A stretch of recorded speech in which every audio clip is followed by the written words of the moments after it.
বাড়িতে যদি কাঁঠালের বিচি থাকে তাহলে এই রেসিপিটি একদম মিস করবেন না।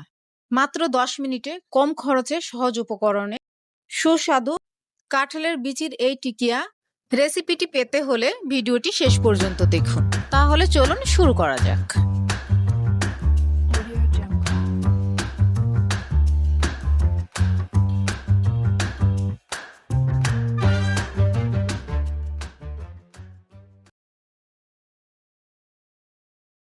এখানে আমি কাঁঠালের বিচিগুলোকে খোসা ছাড়িয়ে ধুয়ে এনেছি। উপরের লাল অংশ ঘষে তোলার দরকার নেই। এবার এই বিচিগুলোকে সিদ্ধ করে নিব। তার জন্য একটি কড়াইয়ের মধ্যে ঢেলে দিলাম। 3 কাপ পরিমাণ পানি ঢেলে দিলাম। আসলে সিদ্ধ হতে যতটুকু পানি লাগবে আর কি। হাফ চামচ পরিমাণ লবণ দিয়ে দিলাম। হাফ চামচ পরিমাণ গুঁড়া হলুদ দিয়ে দিলাম। হলুদটা দিলে কাঁঠালের বিচির কালারটা সুন্দর থাকবে। এবার নেড়েচেড়ে হলুদটা মিক্সড করে দিলাম। ঢাকনা দিয়ে ঢেকে দিলাম। কাঁঠালের বিচিগুলো সিদ্ধ হতে থাক। আমি আরেকটি চুলায় কিছু শুকনো মশলা ভেজে নিব। তার জন্য একটি ফ্রাই প্যান নিয়ে নিলাম। 1 চামচ গোটা জিরা নিলাম। 1 চামচ গোটা ধনিয়া নিলাম। কয়েকটি গরম মশলা নিলাম। 2টি দারচিনি নিলাম। 1 চামচ মৌরি নিলাম। অনেকে এটাকে মিষ্টি জিরাও বলে থাকেন। আর কয়েকটি লবঙ্গ নিলাম। এবার শুকনো খোলায় ভালোভাবে ভেজে নেব। সুন্দর একটা স্মেল বেরিয়ে আসলেই নামিয়ে নেব। ভাজা হয়ে গিয়েছে। ঠান্ডা করে শিলপাটাতে বেটে নিয়ে আসলাম। প্রায় অর্ধেকটা সিদ্ধ হয়ে এসেছে। এবার একটু নেড়েচেড়ে উল্টে পাল্টে দিলাম। আর একটু সিদ্ধ হওয়ার জন্য ঢাকনা দিয়ে ঢেকে দিলাম। এবার পুরোপুরি সিদ্ধ হওয়ার পরে আমি দেখাচ্ছি। আর একটু সিদ্ধ হওয়ার ফাঁকে আমি পেঁয়াজ কুচি করে কেটে নিলাম।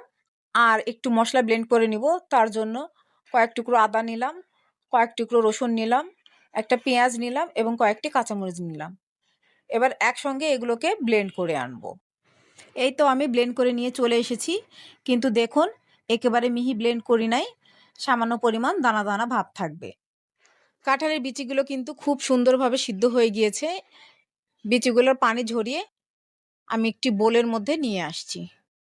পানি ঝরিয়ে আনার পরে দেখুন এরকম হয়েছে।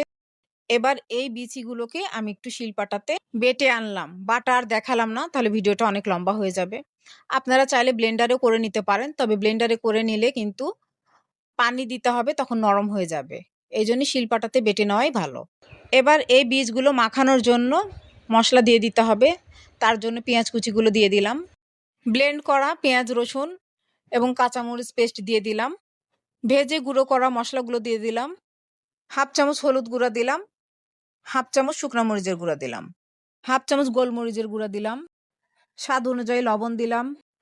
এবার হাত দিয়ে খুব ভালোভাবে মাখিয়ে নেব। আপনারা চাইলে ধনিয়া পাতা কুচি দিতে পারেন। ধনিয়া পাতা কুচি দিলে কিন্তু খেতে খুব ভালো লাগে। আমার হাতের কাছে ছিল না, তাই আমি দেইনি। আর আমাদের এখানে গরমের দিনে অ্যাভেলেবেল ধনিয়া পাতা পাওয়াও যায় না। 1 পিস লেবুর রস বের করে দিয়ে দিলাম। এতে টেস্টটা খুব ভালো আসে। আবার খুব ভালোভাবে মাখিয়ে নিলাম। যাই হোক, মাখানো তো কমপ্লিট হয়ে গেল। এবার টিকিয়ার আকার করে শেপ দিয়ে নিব। হাতে সামান্য পরিমাণ কাঁঠালের বিচির এই মিশ্রণটি নিয়ে গোল গোল করে একদম টিকিয়ার আকার করে তৈরি করে নিব। একটা হয়ে গেল। বোঝার সুবিধার্থে আরেকটি করে দেখাই দিচ্ছি।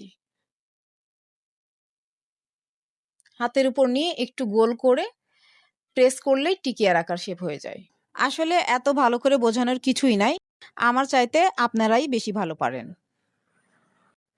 এইভাবেই কিন্তু আমি সব টিকিয়াগুলো তৈরি করে নিয়েছি। আপনারা চাইলে আরও ছোট বড় শেপ দিয়ে নিতে পারেন।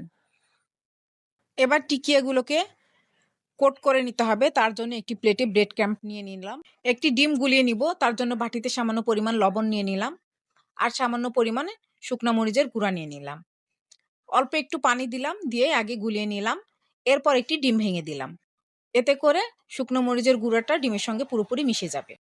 আর যদি ডিমের মধ্যে শুকনো মরিচের গুঁড়ো দেওয়া যায় তাহলে গুঁড়াটা পুরোপুরি মিশে যায়, দলা দলা হয়ে থাকে। দেখুন কি দারুণভাবে মিক্সড হয়ে গেল। এটা কিন্তু গুঁড়া মশলা দিয়ে ডিম ফেটানোর একটা টিপস। যাই হোক, এবার টিকিয়াগুলো কোটিং করার পালা। একটি টিকিয়া নিয়ে প্রথমে ডিমের মধ্যে দিয়ে দিলাম। 2 পাশটা উল্টে পাল্টে ডিমের মধ্যে খুব ভালোভাবে ডুবিয়ে নিলাম। চারিদিক যেন ডিমটা ভালোভাবে লেগে যায়।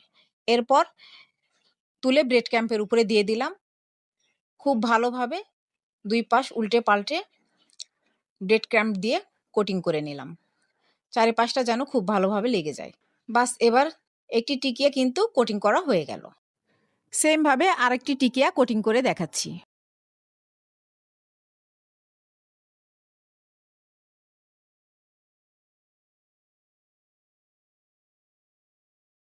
এইভাবেই কিন্তু আমি সবগুলো টিকিয়া আগে কোটিং করে নিলাম। এতে করে ভাজতে সুবিধা হয়। এরপর ভাজতে চলে যাব। তার জন্য একটি কড়াই চুলায় বসিয়ে দিলাম এবং পরিমাণ মতো সাদা তেল দিয়ে দিলাম। তেল হালকা গরম হয়ে উঠেছে। এবার একটা একটা করে টিকিয়া তেলের মধ্যে ছেড়ে দিলাম। এক পাশ ভাজা হয়ে গিয়েছে, উল্টে দিচ্ছি আর এক পাশ ভাজার জন্য। এইভাবে আমি চুলার হিটটা মিডিয়াম রেখে উল্টে পাল্টে ভেজে নিচ্ছি। আমার কাঙ্ক্ষিত কালার চলে এসেছে। দেখুন কি সুন্দর গোল্ডেন ব্রাউন কালার হয়ে গেছে। এবার একটি ছাঁকনি দিয়ে তেল ছেঁকে তুলে নিচ্ছি। এইভাবে কিন্তু আমি সবগুলো টিকিয়া ভেজে তুলে নিয়েছিলাম। দেখুন দেখতে কি লোভনীয় লাগছে, খেতেও কিন্তু দারুণ টেস্ট হয়েছিল। বিকেলবেলায় চায়ের সঙ্গে স্ন্যাক্স হিসেবে খেতে পারেন বা গরম ভাতের সাথেও কিন্তু অসাধারণ লেগেছিল। আমি তো গরম ভাতের সঙ্গেই খেয়েছিলাম। এখন কাঁঠালের সিজন, আর কাঁঠালের বীজও কিন্তু অ্যাভেলেবেল সবার বাড়িতে রয়েছে। তো এই সিজনটা শেষ হয়ে যাওয়ার আগে একবার হলে ট্রাই করে দেখবেন, আর কমেন্টও অবশ্যই জানাবেন কেমন হয়েছিল। বাই দ্য ওয়ে, আমি রুথি। কেমন লাগলো আজকের রেসিপি কমেন্টে অবশ্যই জানাবেন। ভালো লাগলে লাইক, কমেন্ট এবং শেয়ার করে দিবেন। আর এরকম নতুন নতুন রেসিপি পেতে হলে অবশ্যই চ্যানেলটিকে সাবস্ক্রাইব করার অনুরোধ রইল। যারা ফেসবুক পেজ থেকে দেখছেন প্লিজ পেজটাকে ফলো দিয়ে রাখারও অনুরোধ রইল। আমি একটি টিকিয়া ভেঙে দেখাচ্ছি। দেখুন উপরে কতটা ক্রিস্পি হয়েছে আর ভিতরে কতটা নরম হয়েছে। অসম্ভব টেস্ট, অসম্ভব টেস্ট। না খেলে কিন্তু এ স্বাদের মিস করবেন, বুঝতেই পারবেন না যে এটা কাঁঠালের বিচির টিকিয়া। যাই হোক, আজকের মতো এটুকুই। নিউ ভিডিও দেখার ইনভাইট করে আজকের মতো বিদায় নিচ্ছি। ভালো থাকবেন, ভালো রাখবেন, আমার জন্য দোয়া করবেন। আল্লাহ হাফেজ।